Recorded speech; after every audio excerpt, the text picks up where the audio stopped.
Michael Jackson ప్రపంచ ప్రసిద్ధ గాయకుడు, నర్తకుడు, సంగీత రచయిత, నిర్మాత. ఆయన్ని కింగ్ ఆఫ్ పాప్ అని పిలుస్తారు. ఆయన జీవితం, చరిత్ర గురించి ముఖ్యమైన విషయాలు. బాల్యం. పూర్తి పేరు మైకేల్ జోసెఫ్ జాక్సన్.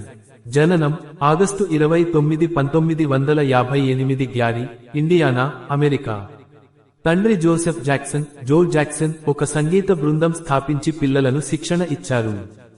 చిన్న వయసులోనే సంగీత ప్రతిభ కనబరిచాడు. ప్రారంభ కెరీర్ 1964లో జాక్సన్ 5 అనే కుటుంబ బ్యాండ్లో చేరి పాటలు పాడాడు. I want you back, ABC, I'll be there వంటి పాటలతో ప్రసిద్ధి పొందాడు. సొంత కెరీర్, సోలో కెరీర్ 1971లో తన సొంత కెరీర్ మొదలు పెట్టాడు. థ్రిల్లర్ 1982 ఆల్బంతో ప్రపంచ సంగీత చరిత్రలో అతి పెద్ద విజయాన్ని సాధించాడు. ఇది ఇప్పటికీ అత్యధికంగా అమ్ముడైన album. Billie Jean, beat it, thriller పాటలు ప్రపంచవ్యాప్తంగా సంచలనం సృష్టించాయి. ప్రత్యేకతలు. మూన్ వాక్ అనే డాన్స్ స్టెప్తో ప్రపంచవ్యాప్తంగా డాన్స్లో విప్లవం తీసుకొచ్చాడు.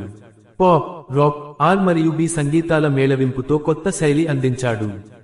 ఆయన మ్యూజిక్ వీడియోలు కొత్త ట్రెండ్ కి మార్గదర్శకాలు అయ్యాయి. అవార్డులు. 13 గ్రామీ అవార్డ్స్, గిన్నెస్ వరల్డ్ రికార్డ్స్ లో అనేక రికార్డులు. Most successful entertainer of all time గాను గుర్తింపు. వ్యక్తిగత జీవితం. సామాజిక సేవలో కూడా ముందుండేవాడు. పిల్లలపై ప్రేమ ఎక్కువగా ఉండేది కాబట్టి నెవర్లాండ్ రాంచ్ అనే పార్క్ నిర్మించాడు.